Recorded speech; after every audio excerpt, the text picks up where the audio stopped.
Hello, and welcome to the Peter Mackay Motorsport Podcast.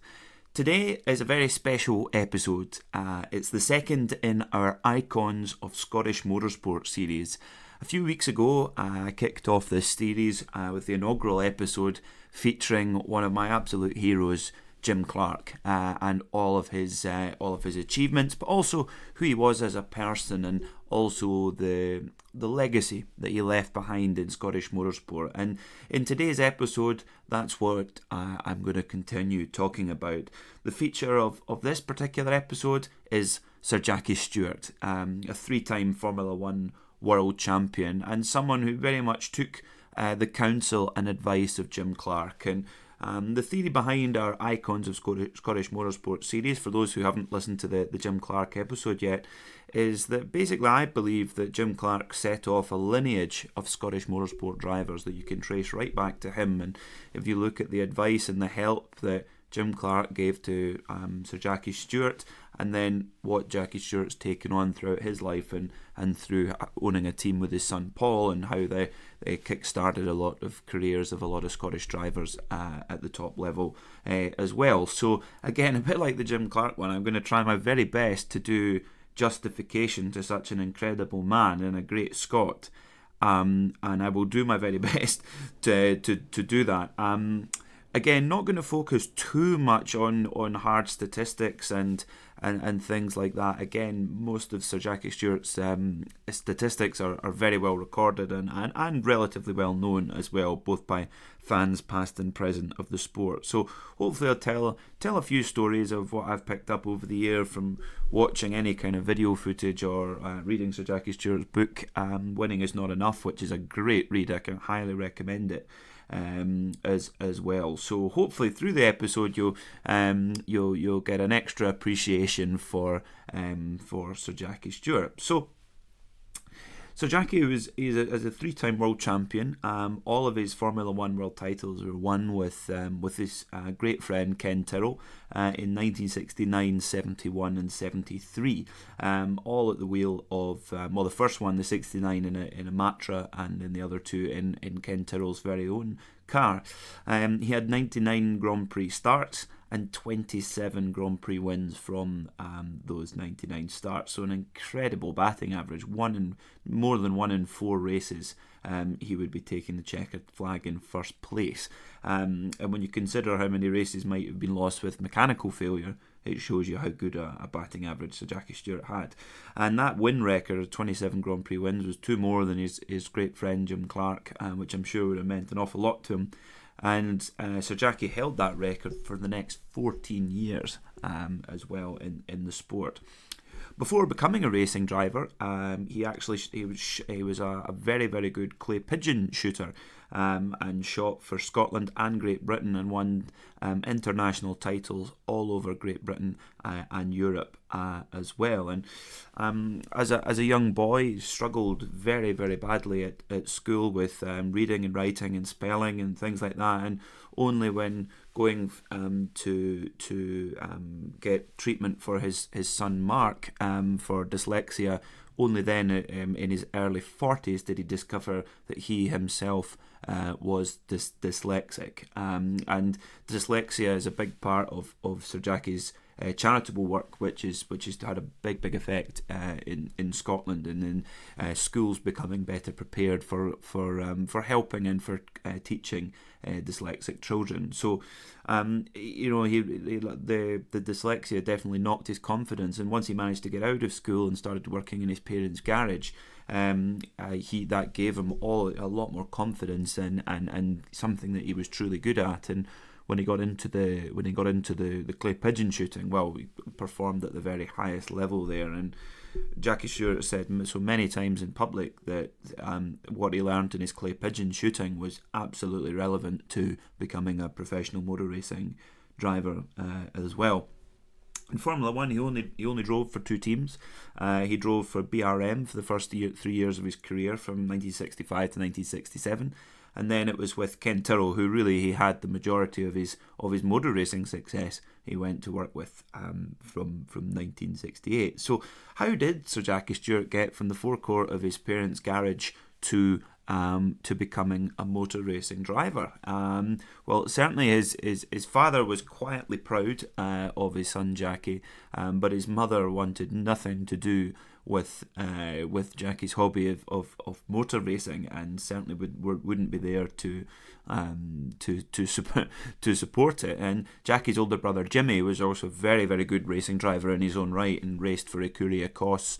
I was very, very accomplished driver, and interestingly, Jimmy and Jackie's mother was nervous about Jimmy's racing, but wasn't actively against it either, as she was with Jackie. But Jackie, working in the forecourt of his parents' garage in Dumbuck, met a local wealthy customer called Barry Filer, who had a number of very special cars, which he, according to his family trust, he was not permitted to drive.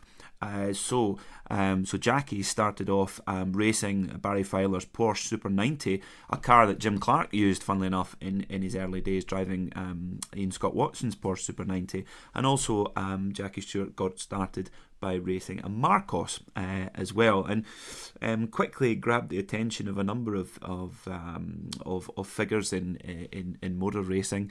David Murray of Écurie Écosse, he ran Jackie in their Tajiro Buick and Cooper Monacos as well. But in these early days, in an effort to keep his motor racing a secret from his parents, or from his mother at least, he entered under the name A.N. Other, another, to try to protect his secret from his mother, who was very much against the idea of motor racing. But inevitably, as he started to perform even better and win more races, the secret came out, and his all the time he was motor racing, his mother never ever acknowledged the fact that he was a racing driver. She just simply wasn't interested. Even when he won world championships, it was not of an interest to her. Jackie's big break came at Goodwood, when he was invited down by Ken Tyrrell to test the latest Cooper Formula 3 car. This is back in 1964. And Bruce McLaren, who's a high-flying Formula 1 driver at the time, and a very, very experienced test driver as well for a number of different vehicles. A very good engineer as well, Bruce McLaren. Bruce McLaren had been setting the benchmark times, and Jackie Stewart, within just a few laps, given he'd never even driven a single-seater racing car before, was immediately faster than Bruce McLaren. And John Cooper was actually out on track at the time, watching Jackie in action and watching his beautifully silky smooth style, and said, straight away to Ken Tyrrell, you need to sign this boy up. So after the test, Jackie went home and he received a telephone call from Ken Tyrrell, who offered him £10,000 a year in salary, which is a huge salary in those days, and would have been a massive earning for a newly married man to his lovely wife Helen. But in return, he had to pay back Ken Tyrrell 10% of his total earnings for the next 10 years. So Jackie Stewart said, well, what if I'm not willing to accept that? And he said, well, I can pay you £5 a year, which was the minimum allowed for a contract at the time, but he could keep all of his prize money. And Jackie very bravely took the £5 salary and kept all of his prize money. And in the first year, he earned around £10,000 in prize money, funnily enough, in Formula 3. So he managed to, I think he made the right decision in the end. In that particular year, well, an interesting part of Jackie Stewart's life, and a very significant person in his life, was a gentleman called Walter Hayes, who was the PR boss for Ford Motor Company. And at the Earls Court Motor Show that particular year, he'd been watching Jackie looking at a beautiful Ford Zodiac on the Ford stand, and he walked up and said, oh, what do you think of the car? And he says, oh, I think it's beautiful. He says, I'll introduce myself. I'm Walter Hayes. I work for Ford Motor Company. How would you like £500 in one of these cars for your own personal use? And of course, that was a very easy question, and that was a contract that actually lasted 40 years in a variety of guises. And Walter Hayes was one of the guys who really made the relationship between Jackie Stewart and Ken Tyrrell work. And Ken Tyrrell actually picked up the telephone to Walter Hayes at the end of 1967 and said that he says, I've heard strong rumour that Ferrari are after Jackie Stewart, and I don't think we should allow that to happen. And Walter Hayes, ever the proud Briton, he said, well, we couldn't have Jackie Stewart go to Ferrari. We just couldn't have that. So it was a matter of principle. So with the backing of American automotive giant Ford, the deal was done for Sir Jackie Stewart to go and race for Ken Tyrrell with a Ford engine in the back.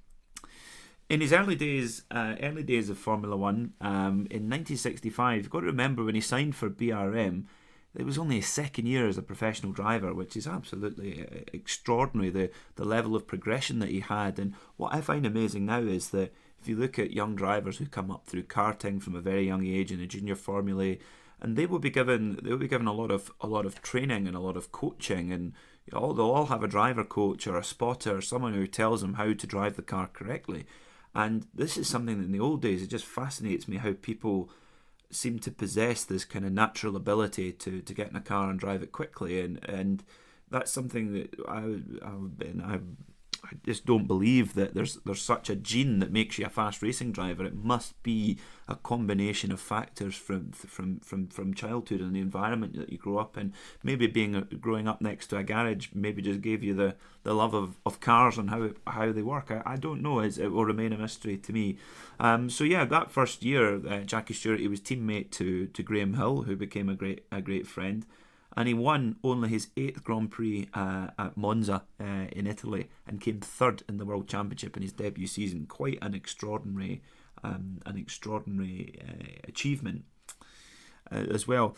The one thing that makes Jackie Stewart so special, certainly to me, and why he's a real idol for me. I remember a couple of years ago, it was about 4 years ago, I read his book, and it's about 550 pages. It's a really long read.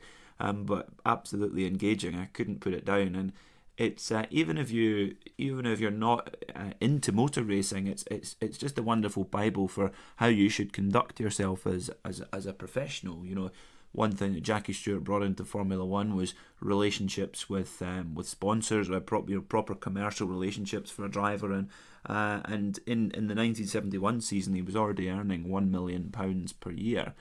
But in order to do that, he was always the most immaculately dressed. Every single detail was covered, and the value that he'd give back to the sponsors and was extraordinary. And in 1971, Jackie Stewart, he was dovetailing a campaign between the Can-Am series, which is now defunct, but it was an incredibly powerful vehicles, American National Series, kind of sports prototype series. He was dovetailing that with a Formula One program, and in 1971 crossed the Atlantic 87 times. Now, in today, even if you had your own private plane or could afford to fly in first class, that is an extraordinary level of travel, which would just seem unfathomable today. And that's what he had to do to earn his £1 million. So it did not come for free. And into the 1972 season, he actually developed mononucleosis through just pure exhaustion from the work that he was doing, and Sir Jackie definitely believes that cost him a chance to win the 1972 title. The one thing you could combine, it was just an incredible combination of what he had, was a real street smart and real commercial aptitude, combined with just an absolute bloody-minded work ethic as well.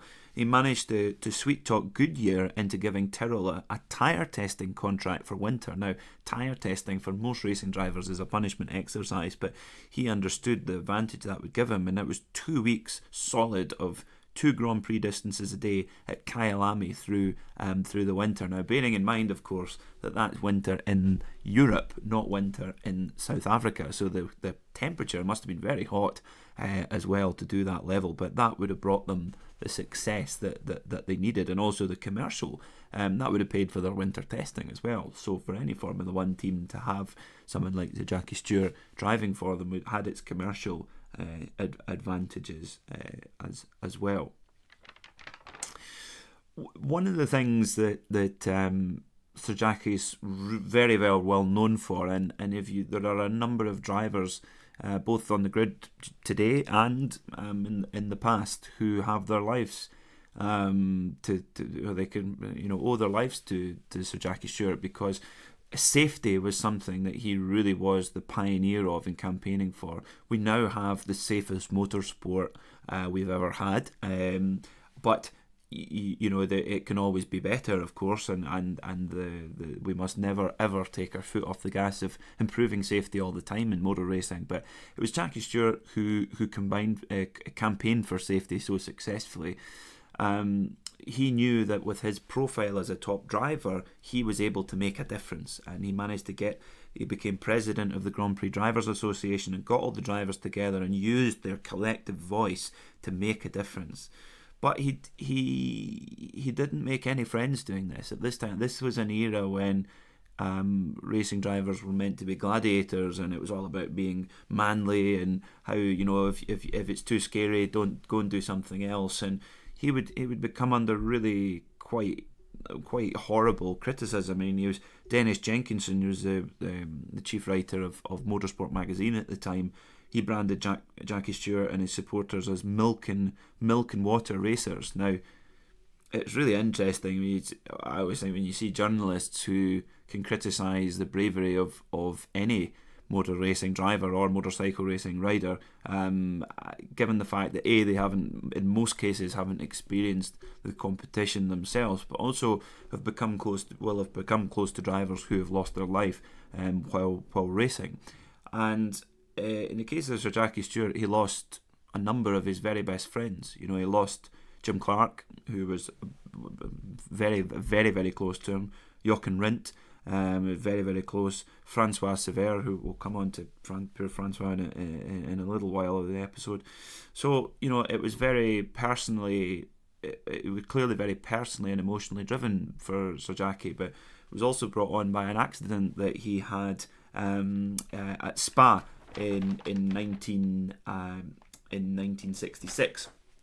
That was crashing at 170 miles per hour at the Master Kink, something you wouldn't want to do in today's Formula One car, let alone a late 1960s Formula One car. And through that experience, Jackie was no proper medical assistance. The police escort got lost from the ambulance. The ambulance couldn't find the hospital. I mean, just appalling. And thankfully, he was lucky and managed to recover from the accident. But a lot of others at the time weren't so lucky. And that has been an absolute drive behind Sir Jackie's off-track activity, has been the safety. And he really has to be thanked for what he's done for the sport in terms of the safety of the circuits, the cars, the equipment that the drivers wear to help them. If you look at some of the spectacular accidents that we've had in the last sort of 10 years in the sport, if you remember back in, I think it was 2010 at Valencia, where Mark Webber was thrown probably 10 metres into the air and crashed through a kind of floating advertising board and walked away completely unscathed from an open cockpit racing car. Now, that is something that you just couldn't have done in previous years. If you look at Charles Leclerc at the beginning, 6 races into the much criticised Halo device that's fitted, the kind of boomerang-shaped device that's fitted now to a front of a Formula One car, and there was a massive pile-up at the first corner at Spa, and Fernando Alonso's cars was launched straight over Charles Leclerc's head, and if that Halo device hadn't been there, it could have been a much, much worse outcome. There are countless examples. If you look at Fernando Alonso's crash at Melbourne in Australia a couple of years ago, how he walked out of that crash, I will never know. And of course, whatever happens in Formula One in terms of safety, that gets extended around the rest of motorsport as well, slowly but surely. So, but had Jackie Stewart not put his head above the parapet and openly criticised, criticising the organisers, the tracks, everything, and taking that risk, who knows where we would be today with our motor racing. So that is one of the biggest things that he campaigned for. Talking of interesting, while we're on the subject of safety, one of the if you type in Jackie Stewart in YouTube, while I was doing my research for this episode, typed in Jackie Stewart on YouTube, and it's just interesting to see what the first thing that came up. And the first thing that came up was what is now a very famous interview between Sir Jackie as a TV reporter and Ayrton Senna, and it's in the very famous Senna movie that was released about 8 or 9 years ago, where the famous line Ayrton Senna says, if you no longer go for a gap, you're no longer a racing driver. And I urge you to go and watch that video on YouTube. It's only about 6 minutes or so, and it's amazing. You see two treble world champions. They both were in the end, with two polar opposite approaches to how you go about motor racing. So they achieved very similar results in their respective eras, but I think maybe particularly the eras that they came from had a drastic effect. Sir Jackie was racing at a time where racing was incredibly dangerous on highly hazardous tracks. Ayrton Senna came into an era in Formula 1 where, yes, it was still dangerous. The driver was a lot more exposed. It was almost from the shoulder up. The driver was exposed to debris or anything like that. And of course, Ayrton Senna unfortunately tragically lost his life in Imola in 1994. But it was still a lot safer than it was 25 years previous. And it's amazing how Senna believed he was justified to take on such bold overtaking manoeuvres, and you could argue that he is that it was his job to go for the win, to go for gaps. And Jackie Stewart believed in a more calculated approach, and I think that spawns from his time in Formula 1, where it was in a much more dangerous era. And one of my favourite podcasts to listen to is Beyond the Grid, done by Tom Clarkson. Give it a listen. It's really good. And one of the earlier episodes with Jackie Stewart, and he very clearly said that he felt that Alain Prost, Ayrton Senna's great nemesis, was a more complete driver, a more calculating driver. And it's fascinating to see how there's a lot of ways to be a world champion. There's a lot of different characters of world champion in the way that they go about things, and that's one of the things that makes the current activity in the sport so fascinating, but also the history of the sport as well. When Sir Jackie Stewart's Grand Prix career was beginning to come to a close, he very early on in the season he made the decision to tell his two closest confidants, Walter Hayes and Ken Tyrrell, that he planned to retire at the end of the season, to give them the opportunity to make preparations for the following year, and also so that they could relax and enjoy the rest of his final season in 1973, where he did go on to become world champion as well. Also, throughout that year, they were creating effectively a succession plan for Sir Jackie's teammate, Francois Sevilla, a young, dynamic, exciting Frenchman who was almost, it appears to me, reading about it and watching and listening about it, it seemed that Francois Sevilla was like a little brother to Sir Jackie, and very much like a little brother-in-law to Helen, Jackie's wife. And unfortunately, the story of the end of Jackie Stewart's racing career is quite a sad one, but I think it's one that needs to be told, and one that exemplifies who Jackie was and how or who Jackie is, I should say, and what his values are.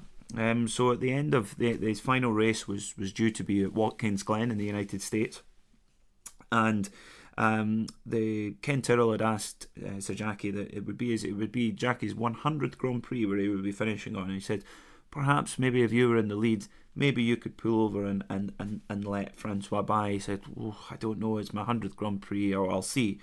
But up for the couple of years previous to that, Sir Jackie had been giving all the information he could and all of the training and advice that you could give to young Francois Sevilla, and they were absolutely confident that he was drinking in all this information and he was just becoming faster and faster all the time, and they were all completely confident that Francois would be the guy to pick up the mantle when Sir Jackie retired. But sadly, in the practice session for the American Grand Prix at Watkins Glen that year, Francois Sevilla was tragically killed in an accident.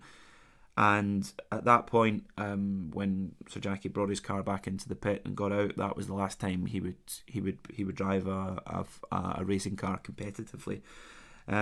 He went back to the hotel and broke the news to his wife Helen that he would no longer be a racing driver. And there's a great section in Sir Jackie's book where he explains this in detail, how he said to his wife, that's it, I'm no longer a racing driver, I'm not doing this anymore. And of course both started to cry, and his wife Helen said, well, so does this mean we're going to grow old together? And they have grown old together, which is lovely, but sadly without their friend Francois.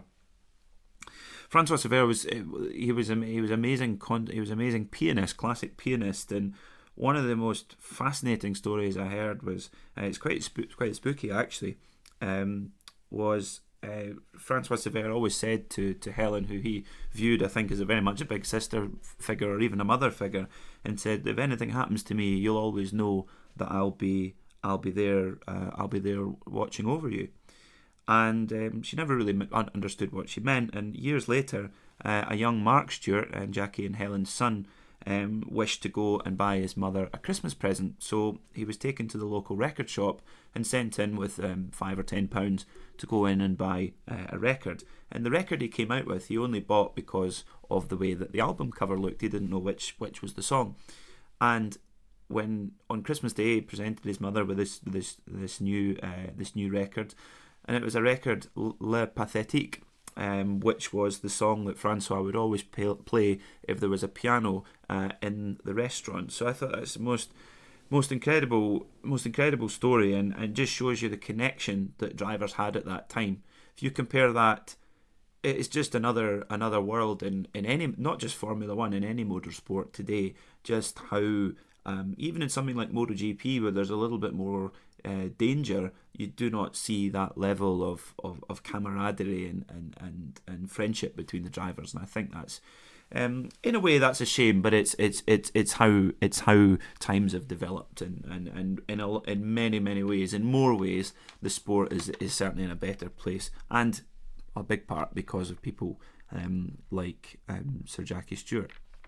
Now, I talked earlier on in the episode about Jackie Stewart's legacy, what he's left behind from his career, and what he is still doing for our sport in motor racing. So one of the biggest things that he added to Scottish motor racing in particular was actually through the racing team that he owned with his son Paul. So Paul, highly educated at the Duke University in the United States, but once he completed that, wanted to become a racing driver, and gave it a good go for a couple of years, getting to a decent level, running the team by himself and things, and eventually decided to turn the racing team into more of a business that he would run, and they would run young drivers in.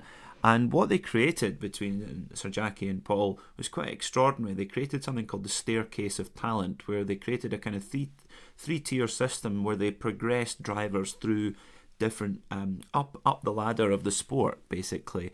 But not only that, they didn't just give them the car and the tools to go and win races and to become successful.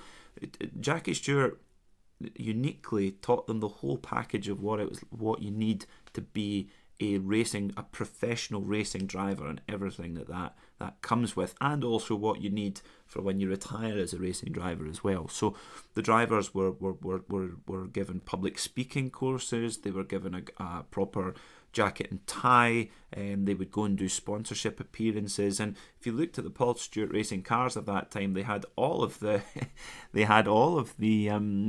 big Scottish companies on there, like Highland Spring and Tunnocks, Walker's Shortbread, all these kinds of things. And there's a number of Scottish drivers who have the Stewart family to thank for their leg up in the sport, not only in having a car to drive, but also what the sort of professionals that they've become. So drivers like Dario Franchitti, who's a 4-time IndyCar champion, 3-time IndyCar Indy 500 winner, amongst many other things. Alan McNish, a 3-time Le Mans winner. David Coulthard, multiple Formula One winner as well. A long-time Formula One driver, David Coulthard. You look at their achievements, these particular guys I just mentioned, all Scottish drivers who have all won at the very highest level in their particular discipline of motor racing. 3 different disciplines, funnily enough: IndyCar, sports cars and Formula One. But if you look at what these guys do now, I think is when you really see the what Sir Jackie Stewart's left for these guys. Dario Franchitti, if you look, he's got an amazing career, both in commentary and working for his old team at Chip Ganassi Racing. Alan McNish raced sports cars for Audi for a very, very long time, and he's been entrusted with being the team principal of their new Formula E team, which is a big responsibility. And David Coulthard, he's got his own film production. He's a commentator with in Formula One and TV presenter, all these kinds of things. But when you just listen to these guys in interviews and watch them on the television, they all carry themselves in such a professional manner, and a real model. You talk about role models. These guys are proper role models, and I suspect that guys like Sir Jackie Stewart and Jim Clark and people like that, but particularly Jackie, who would have had a direct impact on their career, I think that's what I think I'm getting to in this particular series, Icons of Scottish Motorsport. It started with Jim Clark, who taught Jackie Stewart how to be a Formula One driver in the best possible way, and then Sir Jackie has handed that down to the guys who we've seen today. And I sincerely hope that a number of Scottish drivers will follow on from that. And I actually think if for those who follow the British Touring Car Championships, Rory Butcher, son of the owner of Knockhill Racing Circuit, who's doing a great job in the British Touring Car Championship this year, winning a couple of races as well. But I think what's most impressive about Rory is the way that he conducts himself. He's a very humble guy.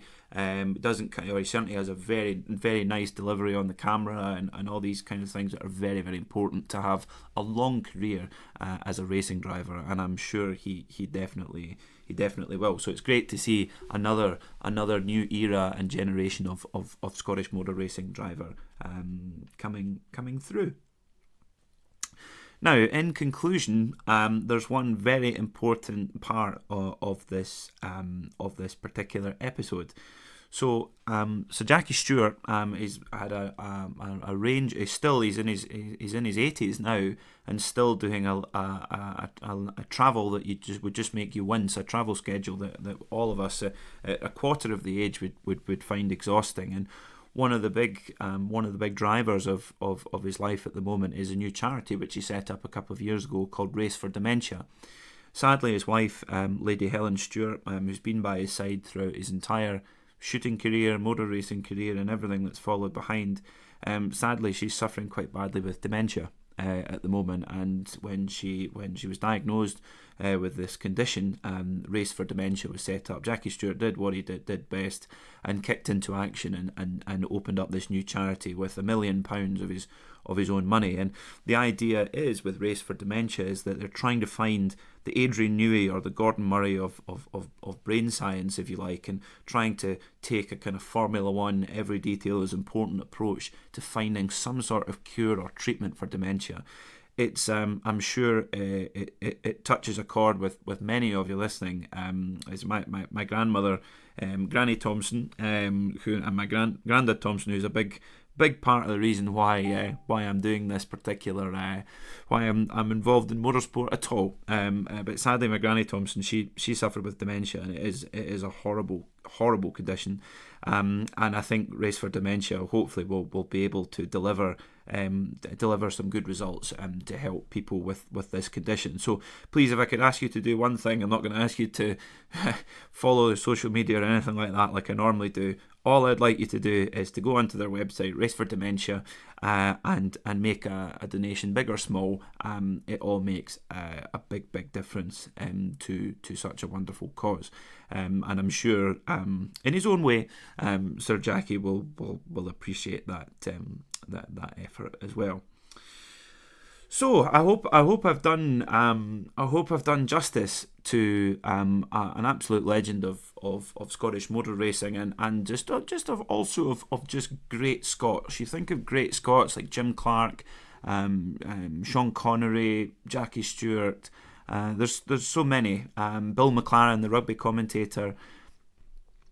Gavin Hastings. There's so many, and both in business and in sport. And again, for our little country of 5 million people, to produce such incredible people that succeed at the very top level of their profession is just fantastic. So I really hope that I've done Jim Clark and Sir Jackie Stewart justice, and I look forward.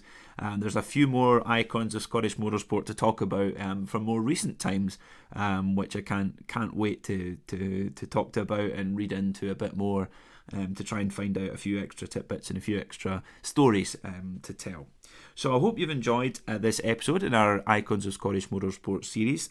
Please subscribe to our channel on Podbean, iTunes or Stitcher, the Peter Mackay Motorsport Podcast.